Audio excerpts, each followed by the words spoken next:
All right, I don't think I'm ever going to lose that Russian label. I've been trying for years, practicing my accent, living in the South. It doesn't help. So if anybody still have a problem with an accent, we ask audiovisual department to put subtitles on a screen.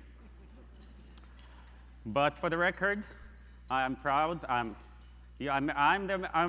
American citizen, and I'm proud of it. So thank you.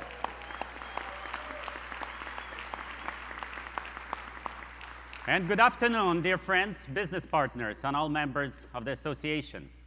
My speech will be like a latest fashion, long enough to cover the subject, but short enough to be interesting. It's been a year since I stood before you and accepted the oath of FHCA President. I'm honored to be elected for the second and last term of FHCA presidency.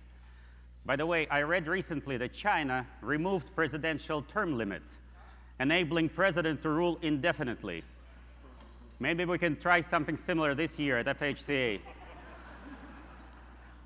I joined FHCA Board of Directors in 2007, and these past 12 years have given me the opportunity to grow together with my fellow coworkers and FHCA staff. It also took a toll on my aging.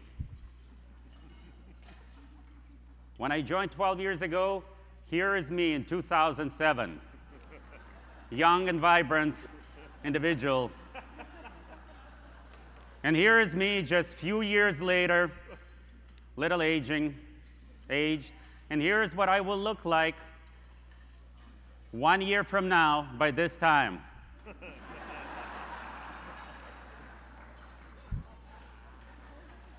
I know, it's tough. Anyway, being FHCA president for 2 short years is a great privilege. But many of my friends who don't work for healthcare and don't really know what I do at the association, so they just gave me a nickname, the president. Sometimes even asking if I have my own staff. By the way, any of you know how many presidential staff members does it take to change a light bulb? The answer is none. They're supposed to keep the president in the dark.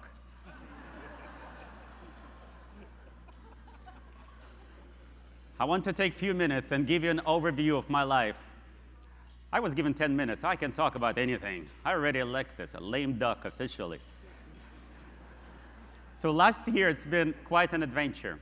My travels with FHCA have given me great perspective of the role of our association, and appreciation and respect we generate among members, including our frontline caregivers, as well as policymakers, legislators, and others who impact our profession.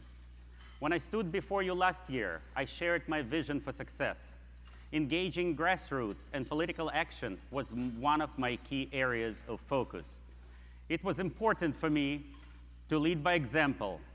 I spent the last year traveling across Florida and many times to Tallahassee to meet key leaders in the House and the Senate, both before and during legislative session. I've learned a lot about politics. Some things were positive, some things were negative. It has been said that politics is supposed to be the second oldest profession, and I have come to learn that it has a very close resemblance to the first. I also met Governor DeSantis as well as Rick Scott, now US Senator, both at home and in DC. By the way, 3 months ago, the US Justice Department released a short version of Special Counsel Robert Mueller's long-awaiting report on Russian tampering in 2016 presidential elections. We found some disturbing pictures in that report, confirming rumors about meeting Russians in Chicago,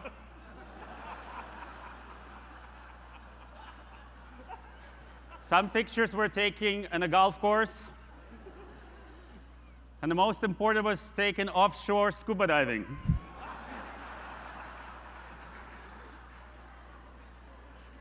Not long into my presidency, our state was hit yet by another hurricane. So I took the road and visited members in the Panhandle who were affected by Hurricane Michael. It was humbling to see how these caregivers sacrificed so much to make sure their residents and team members were kept safe. I've never been prouder to be an FHCA member during that time, when thousands of supplies and dollars rolled in to help those affected by the storm. Fast forward to the next few months, I had a chance to be among current future leaders of our profession. Our board came together for a strategic planning session in Tallahassee. I also took part in both Florida Leaders Class and the Executive Nurse Leadership Academy. Each of these events inspired me and gave me hope about our association's future. But the success of our association and the future of our profession hinges on our ability to stay united. We're experiencing challenging times. There is no doubt. Our current funding levels are putting us in crisis. It's not a big secret that many companies are going through layoffs to offset reimbursement cuts. On the other hand, we're struggling with our ability to recruit and retain quality frontline staff, CNAs, and nurses. But let's step back and imagine if we got what we want every time. No struggle, no hard work, no challenges, no staffing concerns, no reimbursement concerns. Some of you say, yeah, that would be great. I would say no, it wouldn't be great. Some of us wouldn't have a job. Emmett Reed would be a licensed fishing captain. Tom Parker would work as an accountant for the state. Baba Stalis would be a water taxi driver. We cannot continue to grow without struggles. We cannot develop strength without resistance, without challenges. We are in pain today, but let's make pain our close friend. Maybe it doesn't sound right for the moment, but for the evolution of long-term care success, and mainly to benefit all of us, making FHCA a stronger association, pain is our close friend. If we didn't have challenges, if we didn't have struggles, if we didn't have disappointments, we wouldn't have strength. We'd see no success and have no celebrations. How could we? Those qualities are results of us overcoming our pains and struggles. Back in 1997, as I told you last year, when our family just came to the United States and my work visa was not going to be extended, we didn't know what to do with the family. We didn't know how to move forward. Was that a struggle? Was it painful? Absolutely. But we found a way. Our only chance to stay in the United States legally was to become students and apply for student visa. And did we want to go back to school? No, absolutely not. Also, try to borrow some money or apply for student loans while not being a US citizen and being here on a temporary visa. That was painful. At that time, I worked as a phlebotomist in a lab. All I wanted is to be a lab technician. And my goal may be one day to be a lab director. But pain and struggle helped our family to open a new door and gave us strength to escape the cold, snowy weather of northern Michigan at the end.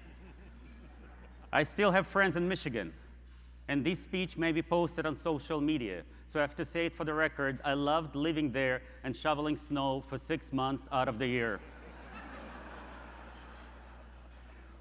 We're stronger than we think.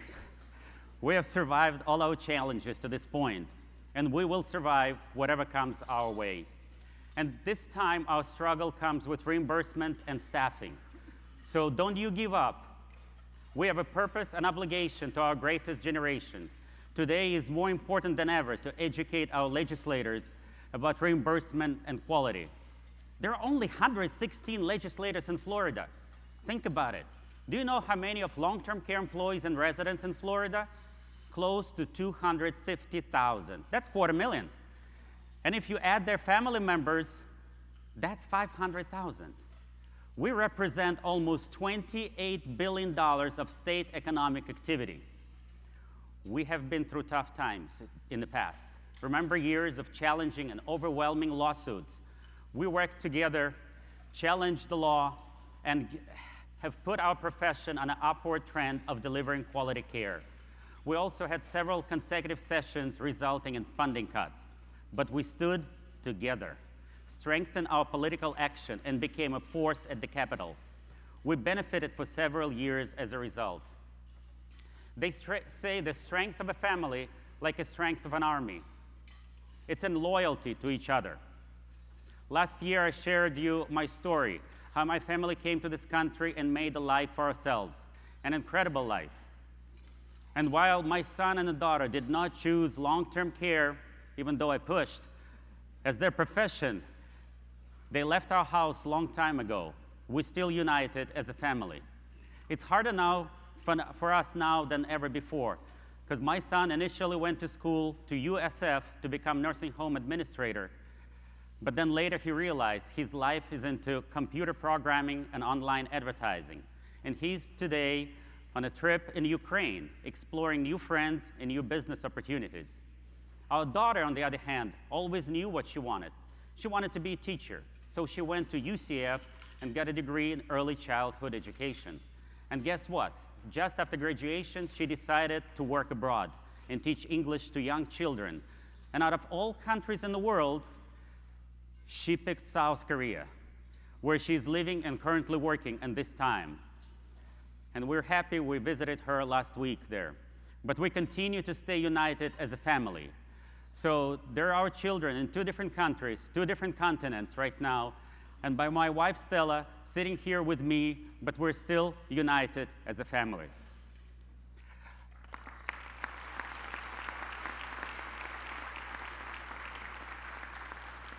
FHCA might also remain together as one. We have so much work to do in months ahead, and we're only weak if we're divided. I look forward to working with this incredible board of directors and with each of you together and united on this next year's adventure. Thank you.